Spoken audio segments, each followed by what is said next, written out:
Hi friends, good morning. నేను మీ సంధ్య. ఈరోజు మన వీడియోలో న్యూ లవ్ స్టోరీ గురించి చెప్పబోతున్నాను.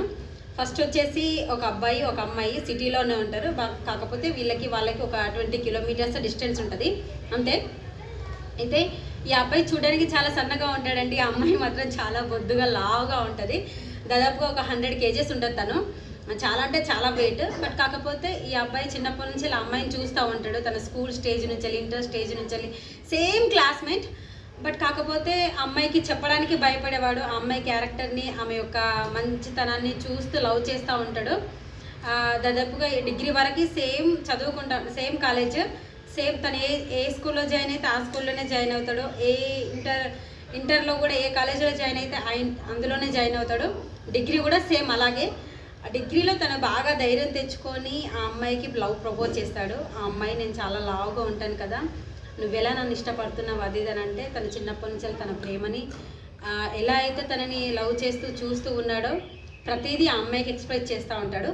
ఎక్స్ప్రెస్ చేసినప్పుడు ఆ అమ్మాయి ఓకే అంటది. బట్ ఇంట్లో ఒప్పుకోరు అని చెప్పేసి మాట్లాడుతుంది. ఎందుకంటే అక్కడ ఫ్యాక్టరీ కాకుండా ఇంటర్ క్యాస్ట్ కాబట్టి. సో ఆ అబ్బాయి ఏం చేశాడంటే, నీ పేరెంట్స్ నా పేరెంట్స్ నేనే ఒప్పిస్తాను, నువ్వు దేనికి బాధపడకు. యాక్చువల్గా ఆ ఫ్యామిలీలో ఆ అబ్బాయి ఒక్కడే వాళ్ళ అమ్మకి. కానీ ఆ అబ్బాయి మాటకి విలువనిచ్చి వాళ్ళ అమ్మ నాన్న ఈ అబ్బాయి చెప్పిన వెంటనే ఆ అమ్మాయి కొంచెం లావుగా ఉంటుందమ్మా, ఇంటర్ క్యాస్ట్ మ్యారేజ్ అయినా పర్లేదు అని చెప్పేసి ఆ అబ్బాయి ముందుగా వాళ్ళ పేరెంట్స్తో చెప్తాడు. చెప్పిన తర్వాత వాళ్ళ పేరెంట్స్ కూడా ఉన్న ఒక్క కొడుకే కదా, వాని ఇష్టాన్ని మనం ఎందుకు కాదనాలనే ఉద్దేశంతో ఆ అబ్బాయి వాళ్ళ పేరెంట్స్ ఒప్పుకుంటారు. ఆ తర్వాత ఈ అబ్బాయి ఆ అమ్మాయి వాళ్ళ ఇంటికి వెళ్ళి వాళ్ళ ఫాదర్, నిజానికి ఆ అమ్మాయి వాళ్ళ ఫాదర్ చాలా మంచి వ్యక్తి, వాళ్ళ అమ్మ కూడా చాలా మంచిది. సో ఇలా లవ్ విషయం చెప్పిన వెంటనే తను కట్నం లేకుండా మ్యారేజ్ చేసుకుంటానని ఈ అబ్బాయి అంటాడు. ఓకే అంటే అప్పటికి కొంచెం బాధ ఉండేది పేరెంట్స్కి, కళ్ళు ఎంత లావుంది, నా బేబీ ఎవరైనా చేసుకుంటారో చేసుకోరనే బాధ అతనికి ఉండేది. ఇతను వచ్చి ఈ లోపల నేను ప్రపోజ్ చేశాను, మీ అమ్మాయి ఒప్పుకుంది, నా పేరెంట్స్ని ఒప్పించాను, ఇక మీరే ఒప్పుకోవాలి అని చెప్పేసి ఆ అబ్బాయి అడిగిన వెంటనే ఓకే చేస్తారు. ఓకే చేసిన తర్వాత మ్యారేజ్ సంతోషంగా హ్యాపీగా మ్యారేజ్ అయిపోయిందండి. అలా మ్యారేజ్ అయిపోయిన 2 yearsకి ఆ అమ్మాయికి ఒక బాబు పుడతాడు. ఆ అమ్మాయికి బాబు పుట్టింది. చాలా అంటే చాలా హ్యాపీగా ఉన్నారు లైఫ్లో. ఆ అబ్బాయి కూడా వాళ్ళ ఫ్యామిలీని పోషించుకోవడానికి యాక్చువల్గా ఆ ప్రాపర్టీ ఉంది అబ్బాయికి, ఒక్కడే కొడుకు. ప్రాపర్టీ కూడా వాళ్ళ అమ్మ నాన్న బాగా సంపాదించారు.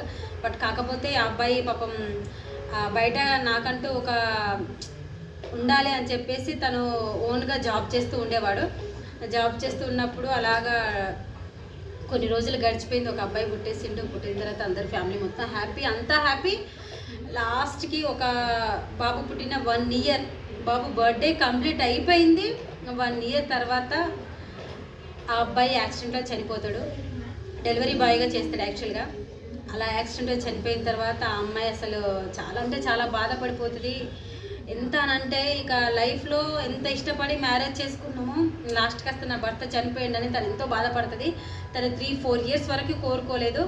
కాకపోతే తన బాబుని చూస్తూ బ్రతుకుతూ ఉంది. కానీ ఎంతైనా పెయిన్ ఉంటుందండి కంపల్సరీగా. ఎందుకంటే అంత ఇష్టంగా ప్రేమించిన వ్యక్తి ఒక్కసారిగా చనిపోతే, చిన్న బాబు అసలు 1 year బాబు చనిపోయిందని చెప్పేసరికి ఆ అమ్మాయికి పాపం మాటలు కూడా రాలేవు. బాబుని అక్కడ వదిలేసి తను పరిగెత్తుకుని వెళ్ళిపోయింది భర్త దగ్గరికి. చూడగానే తన యొక్క శవాన్ని చూడడంతో తను చాలా అంటే చాలా వదిలిపెట్టలేకుండా తను తలుచుకుంటూ చిన్నప్పటి నుంచే లవ్ చేసావు, నాకు లైఫ్ లాగా తోడుంటానన్నావు, ఇలా చనిపోయేవింటి, నన్ను మధ్యలో వదిలేసి వెళ్ళిపోయి నేను ఎలా బ్రతకను అని చెప్పేసి ఆ అమ్మాయి చాలా అంటే చాలా బాధపడిపోయింది.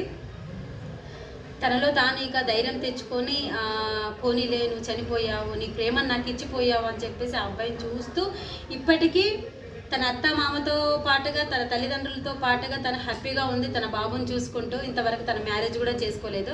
వాళ్ళ అబ్బాయి ఇప్పుడు దాదాపు ఒక 8th class 9th class వరకు రావచ్చు మేబీ.